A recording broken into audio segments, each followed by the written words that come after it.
வணக்கம் நண்பர்களே, நம்ம சேனல் வினுவின் கதைகளுக்கு அனைவரையும் வரவேற்கிறேன்.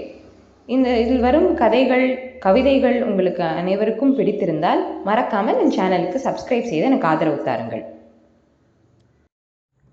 நண்பர்களே, நம்ம தொடர்கதை உன் காதல் ஒரு வரமாய் அதோட பகுதி 9. கதைக்குள் செல்வோமா நண்பர்களே? 2 வாரங்கள் கடந்து விட்டது அமிர்தா சிவாவிடம் டியூஷன் சேர்ந்து. ஞாயிறு காலையிலிருந்து மதியம் வரை அவளுக்கு சொல்லிக் கொடுப்பான். அதன் பின் தனது தேர்விற்கு படிப்பான். ஏய், அடுத்த வாரம் வரும்போது ஒழுங்கா டியூஷன் ஃபீஸ் எடுத்துட்டு வர என்று எப்போதும் போல சிவா கேட்க, ஃபீஸ் தானே, அடுத்த வாரம் எடுத்துட்டு வரேன், பாய் என்று விட்டு அவள் கிளம்ப அவளின் கைப்பிடித்த சிவா, ஓய், என்ன இப்பெல்லாம் ரொம்ப பேசுற, ஒழுங்கா இரு என்று மிரட்டல் போல கூற, அதை உணரும் நிலையில்தான் மேடம் இல்லையே. அவள்தான் அவன் கரம் பட்டவுடன் பிரம்மை பிடித்தது போல நின்று விட்டாளே. ஓய் என்று அவன் கத்தவும் நிகழ்வுக்கு வந்தவள், ஏன் கத்துறீங்க, கையை முதல்ல விடுங்க என்றதும் தான் சிவாவுக்கு தான் செய்தது புரிந்து கையை விட்டவன் சாரி என்று விட்டு முகத்தை திருப்பிக் கொண்டான். அமிர்தாவிற்குமே அவன் கைப்பட்ட இடம் இன்னும் அழுத்துவது போல இருக்க இருவருமே சற்று நேரம் பேசவில்லை. நீ கிளம்பு என்றவன் தானும் கிளம்ப, என்ன நீங்களும் கிளம்பிட்டீங்க, வேலை இருக்கு, இனி நான் கூப்பிடும்போது வா, நான் வெளியூர் போறேன் என்று விட அமிர்தாவிற்கு எழுந்த உற்சாகம் அனைத்தும் வடிந்துவிட, எங்க போறீங்க என்று கேட்டுவிட்டு நாக்கை கடித்து கொண்டாள். கடுவான் குதறி விடுவானே. என்னதான் அமிர்தாவிடம் அவன் சகஜமாக பேசினாலும் சில நேரங்களில் கோபம் கொண்டு கத்தியும் விடுவான். வேலைன்னு சொன்னேனே, நீ ஒழுங்கா படி, நேரத்தை வீணாக்காத என்று விட்டு அவன் செல்ல, எப்போ வருவீங்க, எப்படியோ 2 வாரம் ஆகும் என்று விட்டு வேகமாக சென்று விட்டான். அமிர்தாவிற்கு தான் மனது என்னவோ போல ஆனது. ஆனாலும் வேலையாக செல்பவனிடம் என்ன கேட்க முடியும்? இல்லை, கேட்கும் உரிமைதான் அவளுக்கு இல்லையே. அவன் சென்ற பிறகு ஏதோ மீண்டும் வெறுமையான உணர்வு. அமிர்தாவிற்குள் காதல் நுழைந்து வெகு நாட்கள் ஆகிவிட்டது. ஆனால் அதை அவனிடம் வெளிப்படுத்த பயம். அவன் இல்லை என்று கூறிவிட்டால் என்ன செய்வது? தன் மனது அதை தாங்குமா என்ற பயமும் அவளை அவ்வப்போது வாட்டி வதைக்கிறது தான்.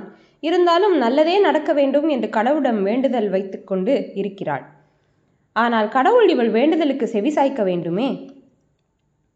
சிவா இல்லாமல் 2 வாரங்கள் 2 யுகம் கடந்தது போல இருந்தது.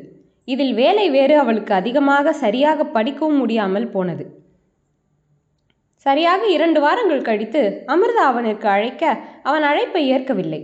இதே போல மேலும் 2 வாரங்கள் கடந்தது. அமிர்தா அவனிற்கு அழைத்து சோர்ந்து போனாள். அன்றும் காலை ஒரு முறை அழைத்து பார்த்து விட்டுதான் பார்க்கிற்கு வந்தாள். அமிர்தா எப்போதும் அமரும் இடத்தில் அமர்ந்து படிக்கத் தொடங்க ஏதோ உள்ளுணர்வு யாரோ தன்னை பார்ப்பது போல தோன்ற சுற்றி முற்றி பார்க்க யாரும் இல்லை என்றவுடன் மீண்டும் படிக்கத் தொடங்க மீண்டும் அதே உணர்வு. சுற்றி பார்வையிட்டவாறே எழுந்த பார்வை ஒரு இடத்தில் நிலைத்து விட்டது. தூரத்தில் பேசியில் யாருடனோ பேசியபடி வந்து கொண்டிருந்தான் சிவா.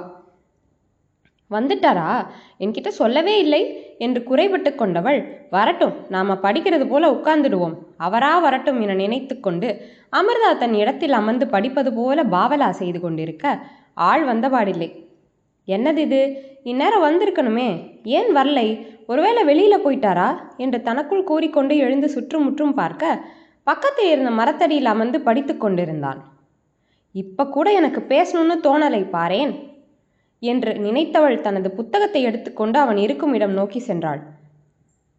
எப்போ வந்தீங்க, ஏன் எனக்கு ஃபோன் பண்ணல, நான் உங்களுக்கு எத்தனை தடவை ஃபோன் பண்ணேன், ஏன் எடுக்கலை என்று வரிசையாக அமிர்தா ஓடி வந்து சிவாவிடம் கேள்வி கேட்க, நீ என்ன பண்ற இங்க என்று தன் நெற்றியை ஒற்றை விரலால் தேய்த்து கொண்டே அவன் கேட்க அமிர்தாவுக்கு கோபம் தலைக்கேறியது. நான் கேள்வி கேட்டேன், நானும் கேள்விதான் கேட்டேன், பதில் சொல்லு என்று சிவாவும் அழுத்தமாக கேட்க, நான் படிக்க வந்தேன் என்று கூறிவிட்டு அவனின் அருகில் அமர சிவா தன் போல அவளை விட்டு சற்று தள்ளி அமர்ந்தவன், இங்கே எதுக்கு வந்த, ஹாஸ்டல்ல தான் உன்னை படிக்க சொன்னேன், அறிவு இருக்கா உனக்கு என்று பல்லிடுக்கில் அவளை திட்ட அமிர்தாவிற்கு முணுக்கென்று கண்ணீர் வந்தது. அவள் அதை அவனிடம் காட்டாமல் மறைக்க அதை சரியாக கண்டுகொண்டவன், அழாத, உனக்கு எத்தனை தடவை சொல்லிட்டு போனேன், இப்படி தனியா வந்து படிக்க உட்காராதன்னு, சொல்லுறதை கேட்கலன்னா திட்டதான் செய்வாங்க என்று அதற்கும் திட்ட, அதான் நீங்க கேட்டதுக்கு நான் பதில் சொல்லிட்டேனே, இப்ப நீங்க நான் கேட்டதுக்கு பதில் சொல்லுங்க என்று கண்களை துடைத்து கொண்டு அவள் கேட்க சிவாவுக்கு ஆச்சரியமாக போனது. எப்போதும் கோபப்பட்டால் அழ ஆரம்பிப்பவள் இன்று அதையும் துடைத்து கொண்டு அவனிடம் வாயாட அவளையே பார்த்து கொண்டிருந்தான். அவனின் பார்வை உணர்ந்து, என்ன பதில் கேட்டா என்ன பார்த்துட்டு இருக்கீங்க என்று அமிர்தா சிவந்த முகத்துடன் கேட்க, சிவா தன் பார்வையை அவளிடம் இருந்து திருப்பிக் கொண்டான். அமிர்தா மேலும் பேச ஆரம்பிக்கும் முன் சிவாவின் கைபேசி அழைக்க, திரையில் ஒளிர்ந்த என்னை பார்த்தவுடன் சிவாவின் முகமும் ஒளிர்ந்தது. உற்சாகத்துடன் பேசிய ஹலோ என்று அவன் அழைத்த நொடி, டேய் எப்படா இருக்க என்று உற்சாகமாக ஒரு பெண்ணின் குரல் கேட்கவும் எங்கோ இருந்த அமிர்தாவின் கவனம் அவனிடம் திரும்பியது. என்ன ஏதோ பொண்ணு குரல் மாதிரி இருக்கு என்று அவளின் ஒருவித பதட்டம், ஒரு தவிப்பு. அவர்கள் என்ன பேசுகிறார்கள் என்று கேட்க நினைக்க, நான் நல்லா இருக்கேன், நீ நல்லா இருக்கியா என்று சிவா கேட்க, அந்த பக்கம் ஏதோ பெண்ணின் குரல் தான். ஆனால் அது சரியாக அமிர்தாவிற்கு கேட்கவில்லை. ஆனால் அதற்கு சிவாவின் முகத்தில் வந்து போன மலர்ச்சி மனதை ஏதோதோ செய்தது. சிறிது நேரத்திற்குள் அமிர்தாவின் மனது நடுக்கம் கொள்ள அவளை மேலும் சோதிக்க வேண்டாம் என்று நினைத்தானோ என்னவோ. சரி, நான் வேலையா இருக்கேன், நைட் பேசுகிறேன் என்று கூறிவிட்டு வைத்துவிட, யாரு என்று வேகமாக வந்தது அடுத்த கேள்வி. யாரு? அது ஃபோனில் யாருன்னு கேட்டேன் என்று கேட்டவளை கண்களை சுருக்கி பார்த்தவன், உனக்கு எதுக்கு அது, நீ வந்த வேலையை பாரு, என்னோட தனிப்பட்ட விஷயங்களில் நீ தலையிடாத என்று காட்டமாக கூற அமிர்தாவின் மனது நொறுங்கியது. இதற்கு மேல் இங்கு இருந்தால் உடைந்து விடுவோம் என நினைத்தவள் தன் புத்தகங்களை எடுத்துக்கொண்டு கிளம்பி விட்டாள். சிவாவும் அவளை போகாதே என்று கூறவில்லை. ஆகிற்று 2 வாரங்கள் இருவரும் சந்தித்து கொண்டு. அதன் பிறகு அமிர்தா அவனை அழைக்கவே இல்லை. மனதெல்லாம் வலி, என்னவென்று தெரியாத வலி. இதனால் படிப்பிலும் கவனம் செலுத்த முடியவில்லை. கடையிலும் இப்போதெல்லாம் வேலைகள் அதிகமாக அவளின் தலையில் விழ திண்டாடித்தான் போனாள். அன்று ஞாயிற்றுக்கிழமை என்பதால் கோயிலுக்கு வந்திருந்தாள். என்னம்மா அமிர்தா, எப்படி இருக்க என்று குருக்கள் கேட்க, நல்லா இருக்கே சாமி என்றவள் திருநீர் எடுத்து வைத்து கொள்ள அப்போது சரியாக அவளின் எதிரில் வந்து நின்றான் சிவா. என்னப்பா சிவா, எப்படி இருக்க? நல்லா இருக்கேன் என்றவன் பரிகாரம் சுற்ற சென்று விட்டான். எதிரில் இருந்தவளை கண்டு கொண்டான் இல்லை.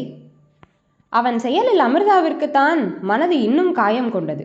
அவன் தன்னை வேண்டும் என்று தவிர்ப்பதாக ஒரு எண்ணம் பிறந்தது. அவளின் எண்ணம்தான் சரி என்பது போல அடுத்தடுத்த சம்பவங்கள் நடந்து அவளை நிலைகுலைய செய்தன. அமிர்தா பரிகாரத்தை சுற்றிவிட்டு வெளிவந்தவள் கால்கள் தன் போல பக்கத்தில் இருக்கும் பார்க்கிற்கு செல்ல அவர்கள் எப்போதும் அமரும் மரத்தடியில் அமர, இங்கென்ன செய்கிற என்று கேட்டபடி வந்தான் சிவா. சும்மா.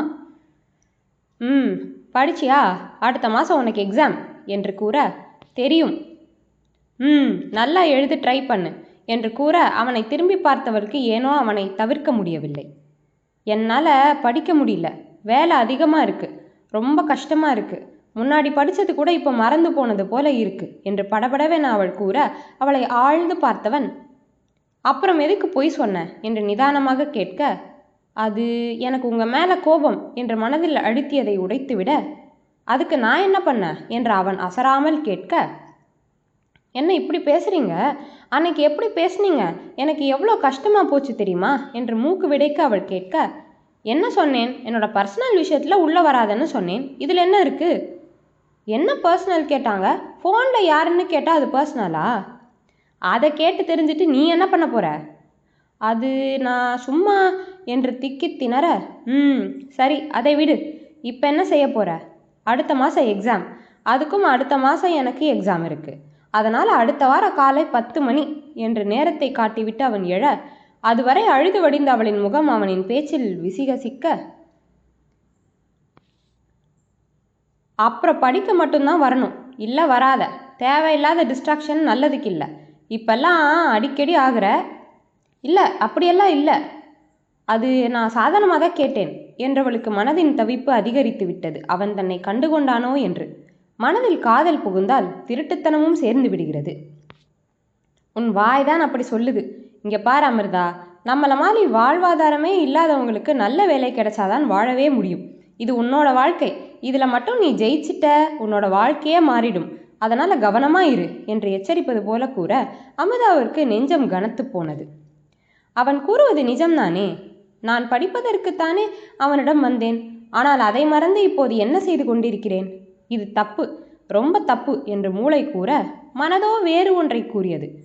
அது அவனை கண்ட நொடி அவன் வால் சாய்ந்து விடுகிறது. என்ன முயன்றும் அதை தடுக்க முடியவில்லை. என்ன யோசனை பலமாக இருக்கு என்று சிவாவின் குரலில் சிந்தனை கலைந்தவள், ஆ, ஒன்றும் இல்லை. சரி, அப்போ அடுத்த வாரம் பார்க்கலாம். இப்போ போய் படி. சும்மா எதையாவது யோசிச்சுட்டு இருக்காத, புரியுதா? ஓ, கிளம்பு என்று கட்டளையிட, ஏன், நான் இங்கே இருக்கக்கூடாதா என்று மீண்டும் துளிர்விட்ட துடுக்குத்தனத்தில் அவள் கேட்க, திரும்பி அவன் முறைத்த முறைப்பில் அமைதியாக தனது விடுதிக்கு கிளம்பிவிட்டாள். இந்த பகுதி இத்தோடு நிறைவடைந்தது நண்பர்களே. மீண்டும் அடுத்த பகுதியில் சந்திப்போம். இந்த கதை உங்களுக்கு பிடித்திருந்தால் என் சேனலுக்கு சப்ஸ்கிரைப் செய்து எனக்கு ஆதரவு தாருங்கள். நன்றி.